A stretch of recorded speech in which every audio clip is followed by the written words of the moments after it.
cat's chilling in here, but he might be out of frame, so I was just letting you know that he's in here. His name is Peanut. Look at him. He's in here, though. Alrighty. Jap. Hello, gang. I have a hard time lighting incense because I shake. There we go. I shake. But I want the vibes. And I'm putting it in my incense stand, which is over here. Alrighty. Please. Have you guys ever seen Final Destination? There's a scene in Final Destination where these incense fall. This guy's like getting a massage and these incense fall and they like light the whole thing on fire. And I think of it every single time that I light incense. Great. It's a great. The cat, he's on the bed. He's just out of the frame. So you can't see it. I have my Stranger Things mug. Anyways, for October I decided that a fun way to social distance but still get in the Halloween spirit was to watch 31 horror movies. A lot of people are doing 31 horror movies for 31 days of Halloween. I personally, I can't do a horror movie every day. I mean, I can watch that many horror movies in a month. I just, I can, this day I'm gonna watch this movie, and this day I'm gonna watch this movie. Cause, I got shit to do. This was pretty much me binging a bunch of movies on the weekends in between working and homework. I think there's still, 2 or 3 more days left of October, so I might be adding to this list later, but these 31 horror movies for 31 days of October, I completed the challenge. Again, I just made a list on my Letterboxd, so I'm gonna read it out. The first horror movie that I watched was The House is October Built. I watched that on Tubi. It's a found footage about different haunted houses. The next movie that I watched was May. I edited a scene from that movie because I couldn't stop thinking about it. May is about a girl, she has a lazy eye, and it's about her growing up in isolation and how she copes with it. And The Strangers, home invasion movie. I watched The Hills Have Eyes, the Wes Craven one from the 70s. Your stereotypical 70s horror movie. The hillbillies are gonna get us, which I always find to be very funny because I am actually a hillbilly by definition. So yeah, I always think that those are kind of funny. Next we have The Strangers Pray at Night, sequel to The Strangers. Next we have American Mary. I talked about that in a video that I made a week ago, where it is about it's like a torture porn movie, to be honest, but it's actually really good. I watched the second Blair Witch, the Book of Shadows Blair Witch, not the remake. I watched Evil Dead 2, I watched Army of Darkness, I watched Evil Dead 2016, I think that's when that movie came from. I have actually never seen the original Halloween movies, so I decided to watch the first one. I was gonna watch all of them, but then I got distracted by I saw the Pretty Much It video about Paranormal Activity, and I was like, oh fuck, I gotta watch all these now. So I watched all the Paranormal Activities. I'd already seen the first one, but I watched the other ones. I watched House of a Thousand Corpses, Rob Zombie. I was trying to find The Devil's Rejects, but I gave up looking for it after a little bit. Next, I watched Hostel Part 3. I didn't realize that there was a Hostel Part 3. I had seen the first one and the second one. I hadn't seen the third one, obviously. I watched a couple movies for school. I'll talk about them later. Next, I watched The Reanimator. I think this one's on Tubi. It's a Lovecraft. H.P. Lovecraft, I think. It's a cheesy 80s, kind of slasher, but not really. I'd put it in the same category as a slasher, but it's about, a medical student who wants to bring things back to life. I think it's a H.P. Lovecraft story, but I might be wrong. Next, I watched Haunt, which was about these kids that go into a haunted house, but actually the haunted house is real. That's pretty much it. The special effects were really cool. The costume design was really dope. Trick or Treat, classic Halloween movie. Next I watched Lake Mungo, which I feel kind of weird putting on this list. Yes, it's a horror movie, but it's very similar to The Autopsy of Jane Doe, where you're kind of rooting for the ghost in a way. You know what I mean? Lake Mungo is the saddest horror movie ever. Very sad. That's all I have to say. Go watch it. It's about a girl who dies and haunts her family. And it's about grief and stuff. Wow. I watched all the Purge movies because I was talking to a friend and I realized that I've never actually seen the first Purge movie all the way through, but I've never seen any of the other ones either. So I decided to watch all 4 of them. My end thoughts are The Purge Anarchy and the first Purge are the best ones. But The Purge Anarchy was like my favorite one. I had never seen Sinister either, but I saw an article floating around Twitter about Sinister being the scariest horror movie ever.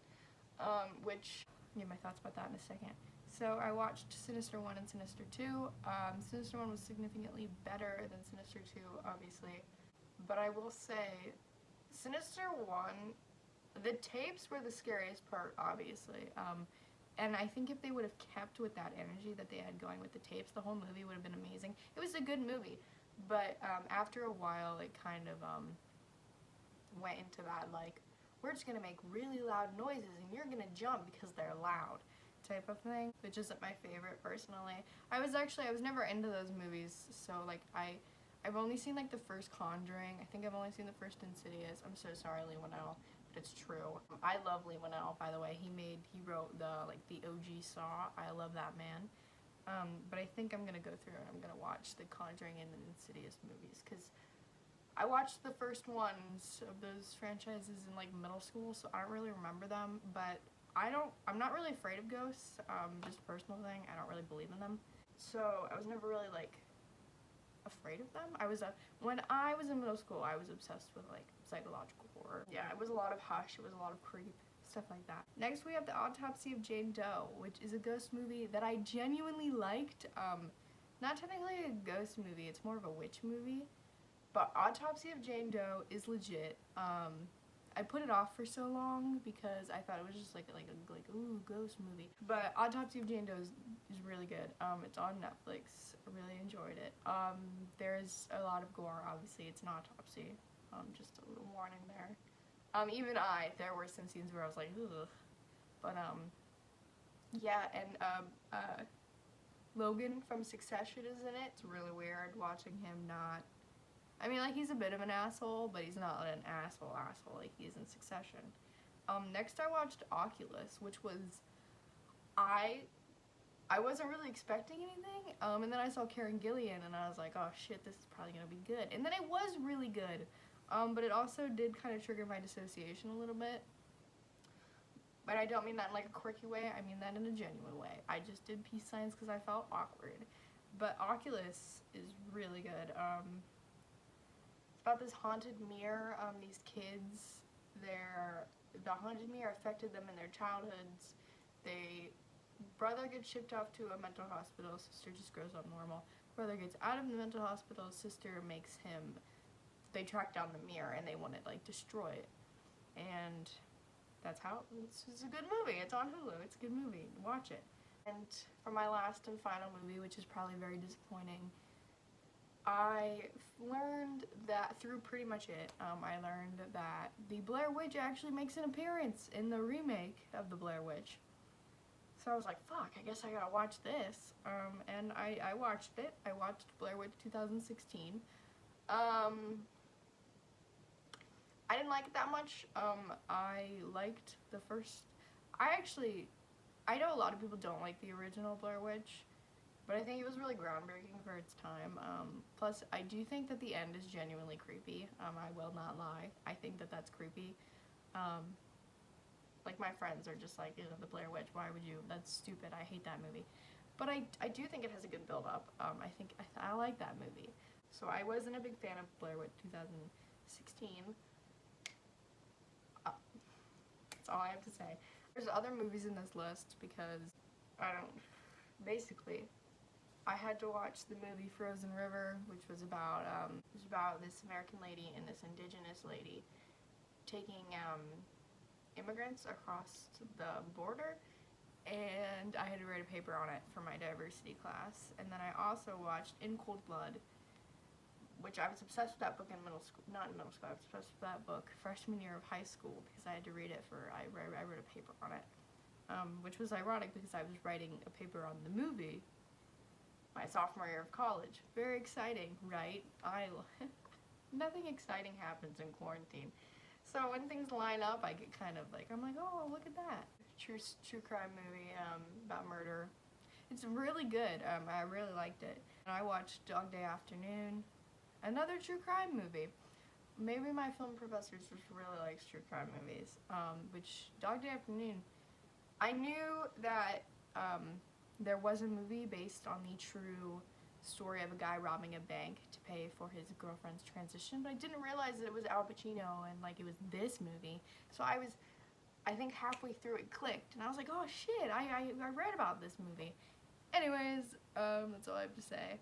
I'm probably going to be updating the list just because I'm probably going to watch another movie before October ends. Because I quit my shitty job and I got hired in a new job. I start working there in like a couple days.